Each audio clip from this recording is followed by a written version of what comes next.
Here we go, College Football Payoff Podcast. We are back. It is week 9. Think so. Yeah, Yeah, week 9. week 9. Episode what? I think 66. That's Kind of Fuji. getting my ass beat this year. So That's all right. Hey, that's I'm getting Fuji. up I'm off the Dan. mat though. He's coming back. We're all coming back. I mean, there was no bet. We couldn't go anywhere but up after week 8 too. So I feel like that needed to happen after a while. I feel like we've been on some kind of a roll lately. So it's kind of like the gods telling you, get back on your level here a little Yes. bit, humble you if I will. Um, Man, we can't be this good forever. exactly, but it's really fun to be this good, isn't it? I know. So we're gonna get back to our winning ways this week. Started to last week. Just a quick recap of the card. So last week I went 2-1, which brought me back to 500 on the year. I'm 13-13 overall. Wins for me last week. Big one. Thanks to Zools. Shout out Zools. LSU minus 30.5 against Army. That was easy. Georgia Southern ULM over 59.5. That one as well. My one loss was Oklahoma minus 18.5 against UCF. That was a head scratcher. I couldn't believe that game. But a 2-1 week brings me back up to even par. And yeah, and I know Billy lost his game, so he's 2-3. He came back with another pick this week. I'm gonna, he's listen. He starts off 2-0, goes on a little 3-game skid. Sounds like beginner's luck. Yeah. That's what it sounds like. Oh, you hear that? That shot's fired. But I know he's gonna come at you after that one. He was pumped last week because he said, he goes, man, if Fuji likes my pick, I'm feeling good about my pick. Well, But I did. I did at the time. there we go. All right. Well, what did you go last week? Give me your recap. Yeah, 1-2-1 last week. That puts me at 11-15-2 on the year. So still got some work to do to get back. 2 losses came from Oklahoma.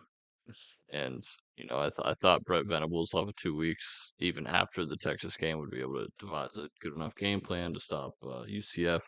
Also thought Dylan Gabriel would show up, considering that he transferred from UCF. He had to go back there and show him, this is what you missed out on. So that was my loss. Coastal minus 10 ended up being a push. I bet it at minus 10.5 and minus 9.5 last week. So that ended up being a push for me also in real Mm-hmm. life with double betting it. And then the Penn State Ohio State under 45.5, never really a doubt. Should have doubled Never. down on that first half, which I did in real life with another 22.5 first half. That was a rocking chair under, no problem there. Mm-hmm. Yeah, that game was that was never a real doubt, like you said. Um, but yeah, that'll tie us into what we learned. So basically, real quick, just to recap, I want to give out our overall podcast record here. So I'm 13-13. Right now I have you at 11-15-2, if that's correct. Yes. So 24-28-2 as a podcast through 9 weeks. We just got to keep getting up off the mat. Keep getting up, keep going. I feel like this is the time where we really have to start bearing down and getting our bearings right going into the end of college football season, into the conference championships, into the college football playoff. And it starts now. So we got to get the wheels turning. Feeling pretty good about this week too. So maybe this is it. We got knocked down a little bit. We were on our high horse. Said, hey, calm down. You got to relax. And now we're coming back firing. So, I know it does put the pressure on for finding just 3 picks. mm-hmm. I almost want to, I think I might have 4 this week. Ooh, It's just the problem of, man, you don't want to overfire and dig yourself into that hole even deeper. So mm-hmm. I'm searching for lines right now to see if I want to fire on 4. All right. And Uh, I think that might be a yes. ooh, I like that. Maybe a yes. All right. Real quick, let's talk about what we learned from last week. Uh, I mean, Ohio State. I'll keep going back to it, man. Their defense is for real. Offense, I'm really not learning too much more about their offense just because it's the same story every week. Kyle McCord gets the job done. He looks scared, but the play calling doesn't really help. But the way their defense plays, it's pretty fun to watch. And They Penn got a national State, championship defense. That's for sure. because That's what I learned last week. yeah, because Drew Aller, like he's supposed to be pretty damn good. Last week, I think he might have had a little. He's a local kid. He's about 2 hours from Columbus, so I think last week he had the butterflies a little bit, kind of shell shocked. Ohio State was never really in on him in recruiting, and usually when you're an Ohio kid playing D1 football and Ohio State doesn't come get you, then yeah, you're gonna have that chip. But it looked like the defense really bottled him up. Um, yeah, and then well, there was one other thing. What do you have real quick? I'm trying to jog my memory. So just going through the scores here, um, a lot of teams this week are or last week proved to be on quit watch. Just absolutely just giving up on the season. I think Michigan State is one of them, especially when Hmm. you look at how they performed in probably their biggest rivalry game of the year. Um, and then a few other teams kind of ruined some futures I had.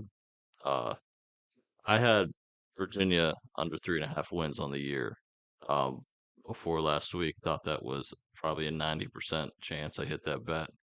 And we'll see. I still have a chance to win, but if I lose that bet because they knocked off North Carolina, um, I might just put Mac Brown into retirement home.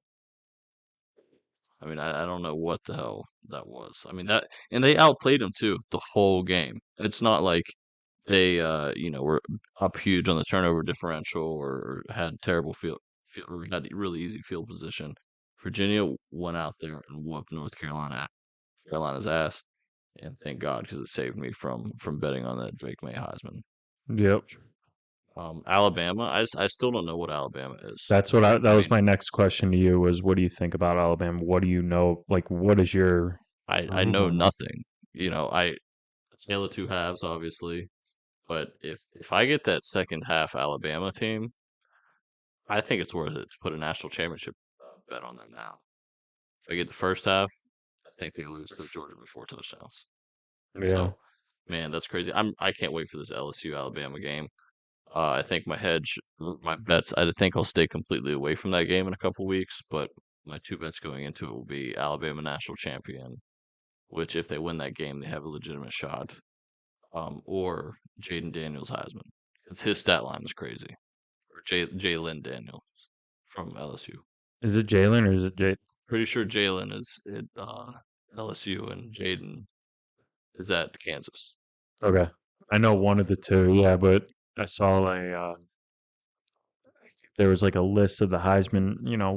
Who should be the Heisman favorite and all that stuff. Michael Penix still, he's putting up numbers, but Side note: I have gosh, no idea why JJ McCarthy is the favorite to win the Heisman right now. no clue. That's ridiculous. I don't think it's actually an accurate odds from No, uh, the likelihood of it happening. I think that the sports books are protecting themselves um, against the JJ ticket just because the media will be all over him if they end up going undefeated. So I think it's more of the sportsbook protecting themselves, but JJ McCarthy absolutely does not deserve the Heisman whatsoever. not at all. I mean, if you're going to drop Caleb Williams out of the race for throwing 3 picks, JJ's did that before him. So it's just blows my mind. I think right now Carson Beck might have a chance. Deion Daniels, Penix, obviously. But yeah, and there were just so many weird things, even with officiating. Iowa should have won that game. Yeah, That's a robbery. That's a robbery. If you're a 5-year-old or fifth grader at that game, that's the best game you're gonna watch your whole life, and it got robbed from you because a couple refs wanted to make it about them instead of the game of football, and that pissed me off more than anything.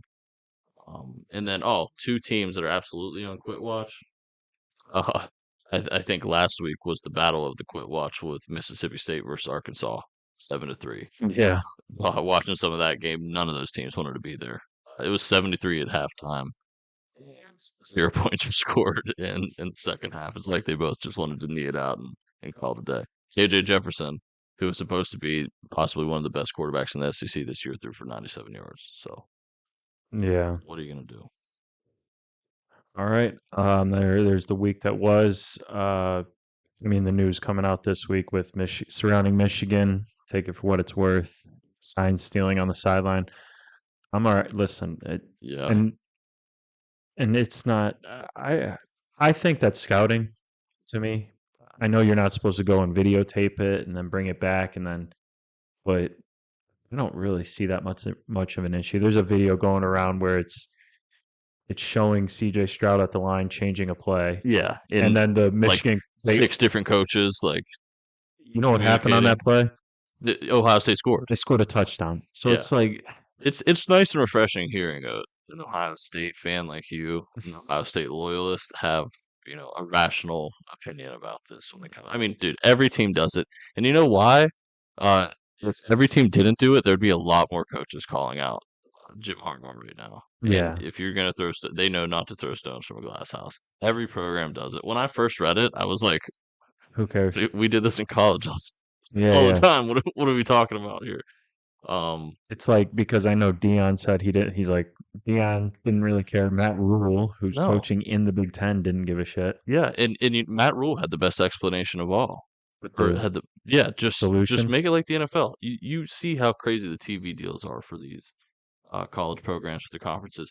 Even if the small conferences don't want to pay for it, have the big conferences front the money for the tech. I mean, it's just not. There's no need to have three different coaches and curtains up and five big boards with different pictures on it. Right. That just wastes so much time, so much preparation. You're going to get a better football product if you just move to the tech that the NFL uses. So I'm, free Harbaugh. I don't expect you to say that, I'm not gonna say but that. also side note, this Connor Stallions guy, the coach, that Yeah, the this guy is recruiting. a psycho. This guy is a psycho. He I read today he daily he's been editing a 550 to 600 page Manifesto. manifesto of how to run Michigan football. This guy's a lifelong Michigan fan. I feel bad for him because they're gonna end up sacrificing him in the end and just call him like a Michigan crazed like loyalist. Um, but man, I want that guy on my staff. And I hope somebody else picks him up because it sucks that he'll be the sacrificial lamb because he's a dog. But that's just if you break the rules, somebody's gotta pay. It's not gonna be Harbaugh. No, it definitely won't be Harbaugh. All right. There it is, the week that was, the week that is, and now it's time to get into our picks. I know I got three. Do you have four? I do. All right. Do you want to lead it off then? Yeah, I'll just start real quick. First one's gonna be a Big Ten matchup. Maryland at Northwestern. I'm gonna lay Maryland under the 2 touchdowns, so Maryland minus 13.5. Really simple handicap for me. You go back through Northwestern's games this year, they're unable to keep up with an offense that um, runs and or that throws the ball well. I mean, if you're a team that can't move the ball too well, like UTEP, Minnesota, Howard, Northwestern can find ways to beat you. But even if you can move the ball like okay, they get blown out. Whether that's Duke, Penn State beat them 41-3, and even Rutgers and with Gavin Wimsatt at quarterback beat them by 17 points. So I feel pretty good with this two two touchdown line here, and I think Tualia, I think that's Talia Dude, I've given up on his name. TT. Yeah, I can't Um, say it. in that coaching staff. I just athletically, their leagues above Northwestern, and Northwestern isn't going to be able to slow down and make Maryland play their type of football.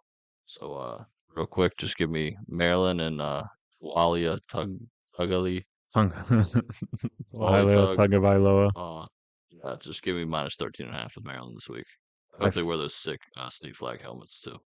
yeah, I know they wore their weird. They wore some weird jerseys when they played Ohio State. I didn't like them because I like those state flag helmets. But Man, you come out with all these new jerseys, you'll get a couple more recruits that way. yeah, absolutely. Um, Not much on my end on this one. I mean, I've I've expressed it from the beginning of the year how I like Maryland. I like Maryland's offense. I think they're a great team. When they played against Ohio State, they made it a game in that first half, and I was nervous. And with Northwestern, I can never really picture Northwestern.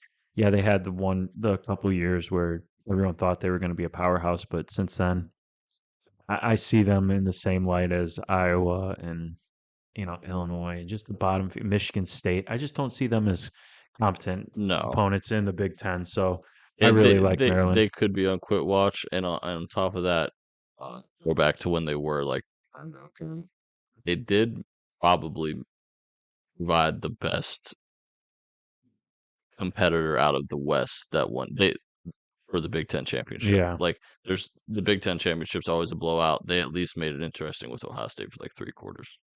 So I appreciate you 2019, 2020 Northwestern team. Yeah. All right, that's how we started off. My first pick, we're gonna go with your squad. We're gonna go West Virginia UCF, 12 o'clock on Saturday, down in Florida. And for this one, I am taking the over 59 is what I have written down here. You're my side. You're the one with the points. So Um, it's gonna take a while. Just keep riffing. that's fine. So yeah, over whatever the point. I got 59 on my card. Um, yeah, this is yeah, it's Big 12 football, but this is the first time they've met as conference opponents. Last week, real quick, West Virginia lost 48-34, or yeah, 48-34 against Oklahoma State, so they put up 34, gave up 48. UCF, again, that 31-29 loss to OU. So they put up points, they gave up points, they lost. Coming back into this, I feel like this is going to be a nice point heavy game. It's going to be offensive minded. The defenses aren't really there for both teams. Um, West Virginia's offense putting up just shy of 30 points a game. They're 50th in the country in that in points per game. Through the air, they're 98th, so just top 100. But on the ground, 27th in rushing yards. They're 312 rushing attempts. I think both teams here are going to be running the ball, and both teams cannot stop the run. West Virginia gives up 26.3 a game, 93rd in the nation. It doesn't say, oh, there it is. They're giving up 142 rushing yards a game. So then if you look at UCF, UCF is the 68th in offense. Their defense is giving up 196 rushing yards a game. I think this game is just going to be just run and gun football. They're going to run the ball. Both teams have mobile quarterbacks, I would say. Um, it's the first time they met in nearly 20 years, but as conference opponents, they kind of got to live into the bill of the Big 12. Um, yeah, I don't really want to touch the spread because I don't know what it's going to be like. But the points, I think top four, top 40 rush rates since week 4. Neither team is good at stopping the run. Those are my key points there. Um, yeah, I think this is, and there was one other thing here that I wanted to. Oh yeah, running backs, mobile quarterbacks. But there was one other note that I had. It's about Okay, what's that? it's about West Virginia. It's about both teams. Okay, If sure. you got something about West Virginia, we could talk later. But um, WVU and UCF have yielded more than 4.35 points per opportunity in non-garbage time situations. What does that mean? That means that they're giving up points whenever they're on the field as a defense. So they're not shutting teams down, is what I'm saying. They're not getting off the field unscathed. When they're on the field, they're generally going to give up some kind of points. So if they're running the ball, you figure, what was it, 59 is, how many touchdowns would that be? Seven? Seven touchdowns, just over Eight and a half. 8.5 touchdowns, right? That tells me if both teams have 5 drives, we're going to have points out of those 5 drives at some point. How many drives are you going to have in a game? Give or take. I think the points are always going to come once the offenses are on the field. It's just going to be point scoring, and also what it's worth. UCF overs 3-0 in home games for UCF, and then 4-1 when UCF is the favorite, which they are today. So I had it at 59. Did you end up finding it? 58.5 right now. Sweet. Let's do it. Over 58 and a half. I'm not gonna lock it up on the pod, but I did put a small bet on under 60 Okay. earlier this week. But we have a chance to middle it as a pod here. Phil lands 59. So let's cheer for that. All right. My second pick of the week, probably my favorite game of the week is game day going here to Oregon, Utah. I would assume they would have to. If Yeah. not game day, Oh, it's yeah, I noon mean, kickoff or whatever. who knows, but yeah, I think Utah's train runs out here. I think we got two high caliber Pac-12 teams here, with only one really has a chance to make it to the college football playoff, and I think that's Oregon. If Oregon wins out, wins the Pac-12 championship, and I think they make the playoffs. And on top of that, I think that 3-point loss at Washington in crazy fashion is forgiven. Love Bo Nix, 19-1 touchdown interception ratio. Love Bucky Irving. Has overall about 650 yards on the ground this year. Just an all around um, solid roster that Dan Lanning has built. And I think although Kyle Whittingham of Utah is one hell of a coach, I still do think Dan Lanning and his crew have just a little bit of a coaching edge. And then one thing that also set this game apart for me and made me fire on the Ducks is that this game is not a night game at Utah. As a night game, I think the spread is closer to 3.5, 4 points, and I probably wouldn't bet it, but this is a 1:30 local kickoff. Utah is one of the hardest places to play at, especially in the Pac-12. And if you're not going to use that night game home field advantage, I do think that Oregon is a touchdown better than them. Defenses are extremely similar, but Oregon gains about 200 more yards on offense per game. And when you look at similar opponents, Oregon has handled them similarly or better than Utah has this year. So, yeah, give me Oregon, Dan Lanning, Bo Nix, and Bucky Irving to cover that -6.5 on Saturday afternoon in Utah. Yeah, game day is at that game. Um, but again, for me, when I look at Utah, if it's not Cam Rising, I'm kind of off on that Well, team. and that's another thing. That if Cam Rising was quarterback, It's probably would absolutely be staying away from this game. But although this Utah backup original third string guy has been going off, it doesn't really take much to beat USC and Cal, and they just lost by 2 touchdowns to Oregon State a couple weeks ago, so about a month ago. So yeah, I think Oregon has their backs up against the wall, and I think Dan Lanning's gonna have his guys ready to fight. good. Love it.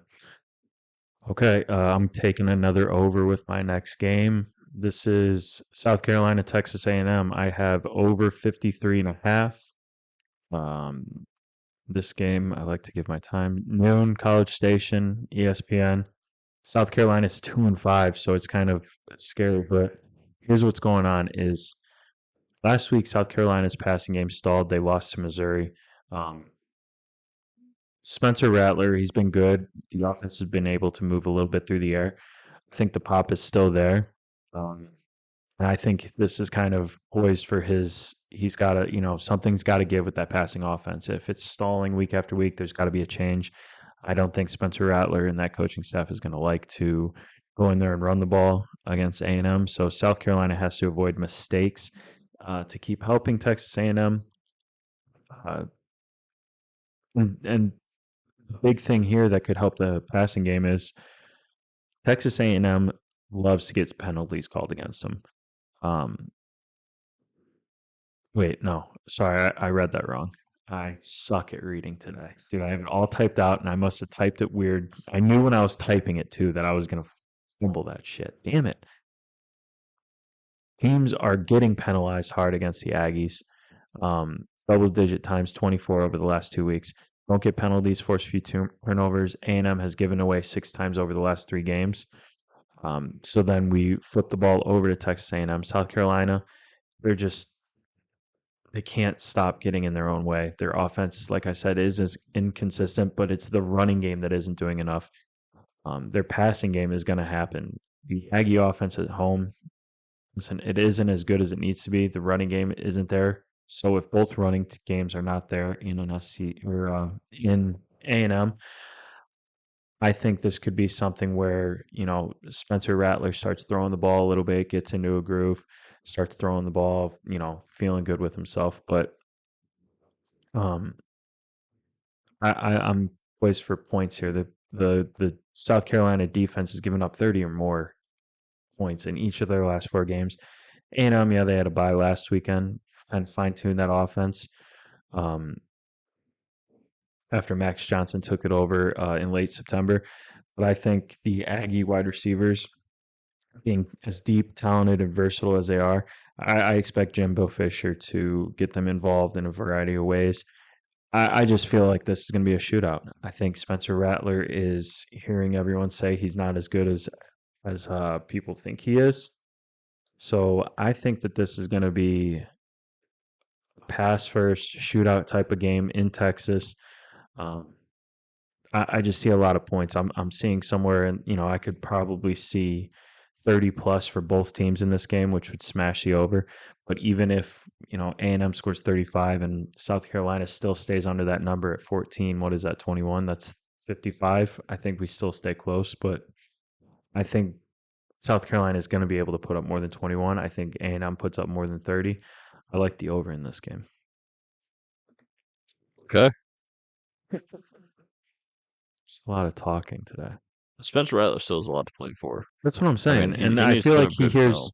yeah, and he hears people talking about how he's not that good because the offense isn't playing well. He's 2-5, so I think If he gets, if he gets, if he keeps playing the way he's been playing, he might get picked second or third round next year in the hmm draft. So yeah, it's enough motivation for him, I feel. All right, after some technical difficulties, we're back for my Fuji Bet's third pick of the week, and we're gonna head down to South Bend, the team off of 2 weeks of rest. Notre Dame Fighting Irish, after beating USC, the confidence boost they needed, and getting that 2 weeks. On top of that, Sam Hartman shaved his beard. He's looking like a new man. He's got an 18-3 touchdown interception ratio. Even though he hasn't even been playing that crazy, it's more been Notre Dame's defense and Audric Estime in the backfield. But yeah, we're gonna rock with Notre Dame minus 20.5. I got it at minus 20 earlier this week, but for odd purposes, we'll we'll take the minus 20.5. And this is just much of this is a handicap of a team that's trying to get in the right direction versus a team that is probably going to quit after what happened to them last week. So Pitt had the game wrapped up against Wake Forest last week. All they had to do was get a first down, and their quarterback had the first down and yardage, but started his slide before the first down marker. They ended up giving the ball back to Wake Forest, and Wake Forest went down and scored with like less than 10 seconds left. So for a team that was already 2-4, fighting for bowl eligibility, that really needed that win, had the chance to have it, and you blow a game like that, that all you had to do was run one more yard or fall forward. Um, that's tough. That's shit that happens. That's shit that's tough to deal with, like Miami dealt with against Georgia Tech. So, especially if they don't have anything to play for anymore, since they're not going to be reaching a bowl game, and it's down, in depth, and the quarterback, the coaching's down. This is just a team that I think is ready to quit. So I'm good with laying less than 3 touchdowns here. I love Notre Dame's defense here. They've allowed, I mean, their yardage from a yards perspective, they're one of the top defenses in the country. They've only allowed 282 yards per game. And this is against offenses like Ohio State, Duke, Louisville, USC. I mean, these guys are legit. And even if they're going to hand the ball off to Audric Estime, who, by the way, has almost 800 yards and 9 touchdowns this year, um, averaging just 100 yards a game. If they're just going to feed him the whole game, I still feel like Notre Dame's uh, offensive line will be able to open up enough holes for him to have high production. And yeah, I mean, all the vibes. This is kind of like a vibes play. Low vibes for Pitt, high vibes for Notre Dame, and I'm gonna run it out, especially at home too. So give me the Fighting Irish, even though Pitt's been the thorn in their side for many years. But I do like the Fighting Irish this week. All right. So, anyways, to wrap that up, Like Notre Dame.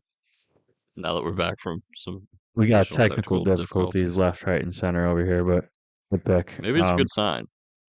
Dude, we've never really had anything like this We're gonna before. grind out this pod and get some wins. Let's do it. All right. My last pick, without further, it feels like ages, but I know for everyone out there, through the magic of editing, it's going to flow perfectly. But my last pick, I think this might actually be like the first time this year for the pod that I'm going with Ohio State. Yeah, I think so too.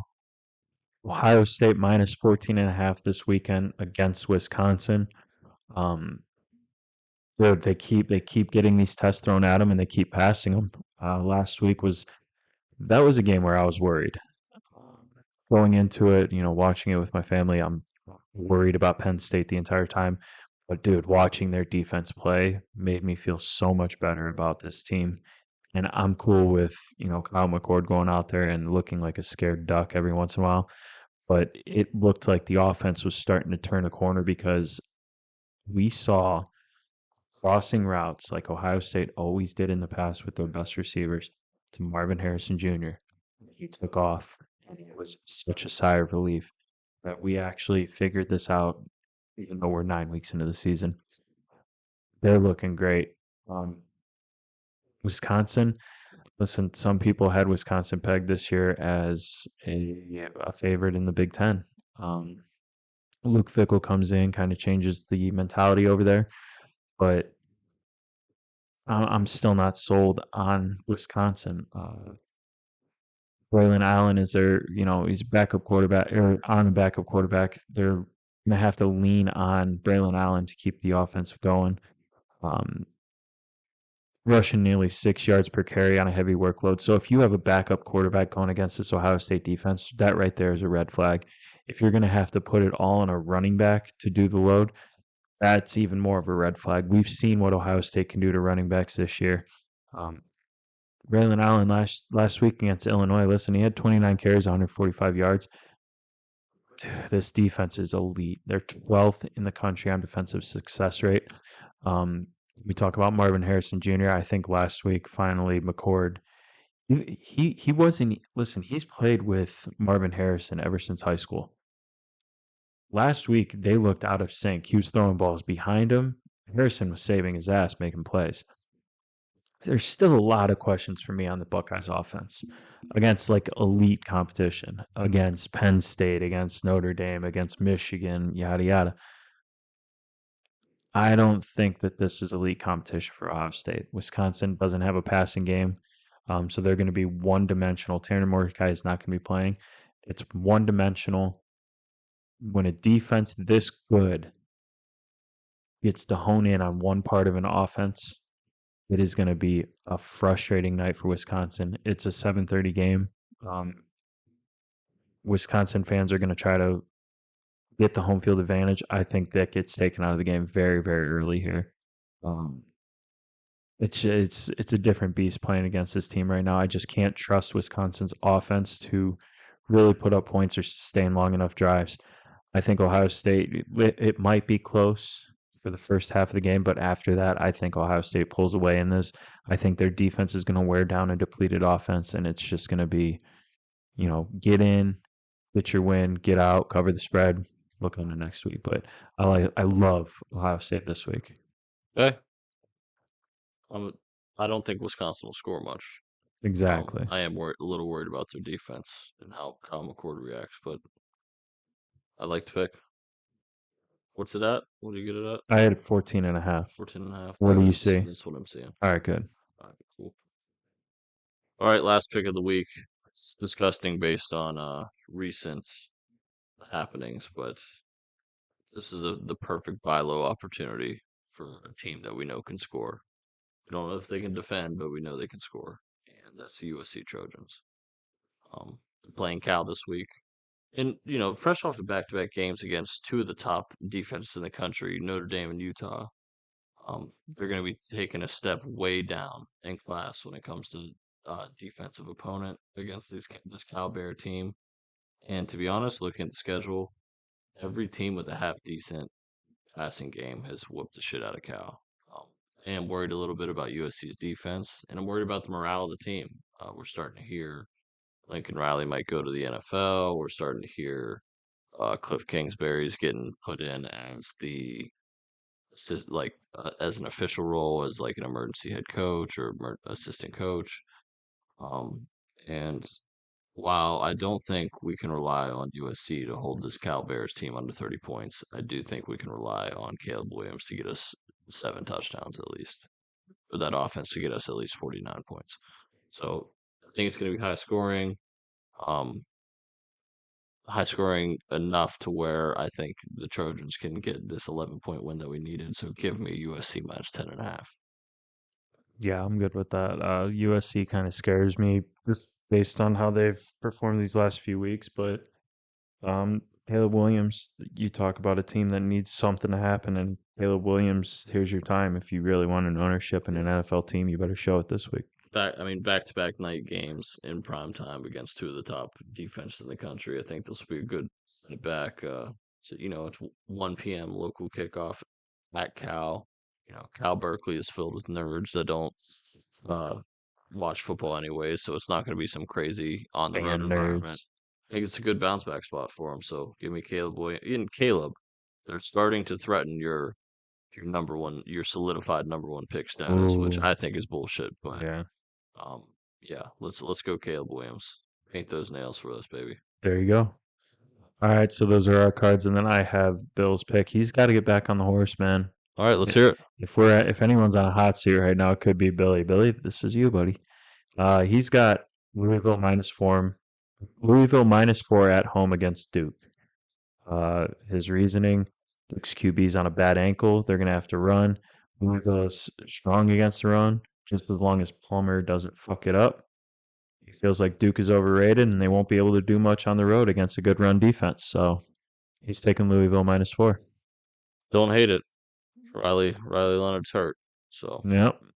All right, boy, we're hoping for you, man. Because if not, you might be getting a call from Fuji uh, right after that might be game. getting a Maybe knock I'm. on your door from Fuji. Oh boy, there's a threat. He deals threats, man. You don't want it.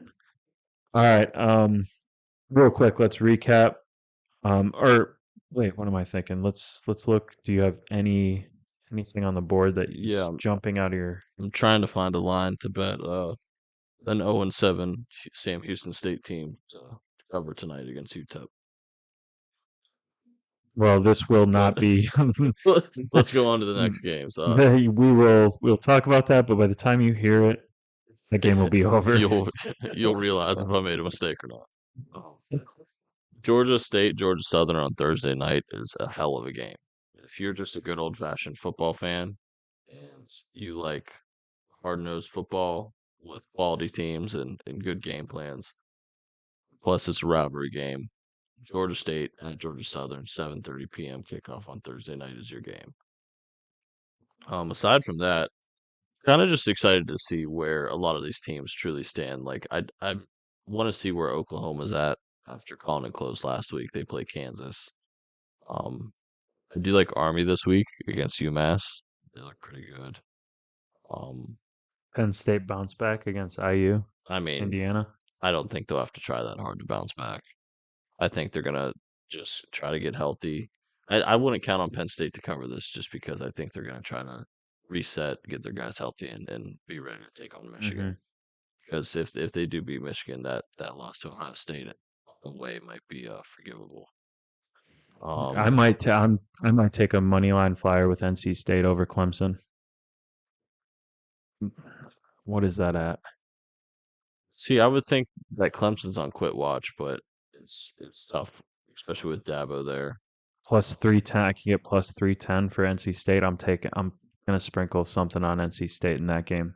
Um, yeah, I don't think that Clemson team is good. I don't think they're gonna be fully involved in this. I think Kentucky has a chance to upset Tennessee this week. Yeah, 4-point underdogs. Um, yeah, man, I think Colorado probably gets trounced again, where they at? whatever the word is. 7:30 p.m. kickoff at UCLA. Oh yeah. Yeah, I mean they're gonna crash and burn here. It's real tough, but it is what it is. We had fun with Colorado a while. while lasting. Yeah. Yeah, we have fun. Yeah, not too many great games, but some pretty good matchups. Interested to see if Washington State is going to be the team that they are now, or the team that they started the season off as against Arizona State this weekend. So that might be another shot at an underdog upset with Arizona State at home.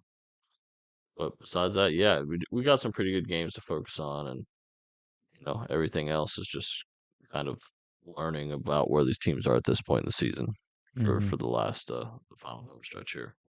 How many more weeks do we have? One, two, three, Oh, yeah, we're four, fine. We still five. got 6 weeks. Okay. Yeah, five, and then week six is the. Oh nope, I think 4 weeks after this, plus a week of conference Yep. championships. So All right, cool. All right, real quick recap here. Uh, I will go first.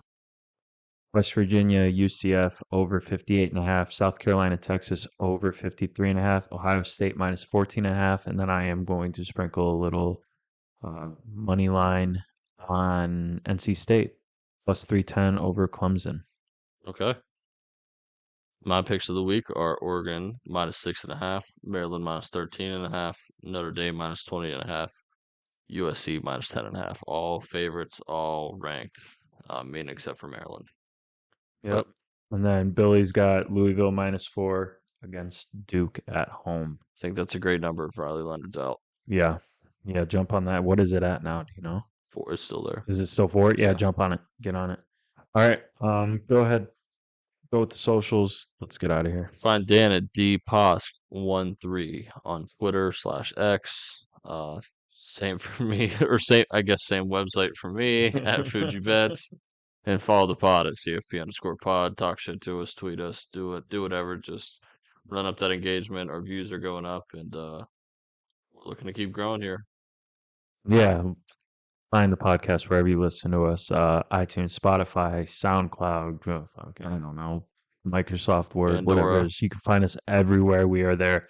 Like, comment, subscribe, or you will get a knock on the door from Fuji because he is dealing out threats this week. He looks like a mobster today. All right. I have nothing else. You good? Yeah. Yeah, he's good. Oh shit. I struck a nerve. All right. I'm Dan. That's Fuji. We'll see you next week.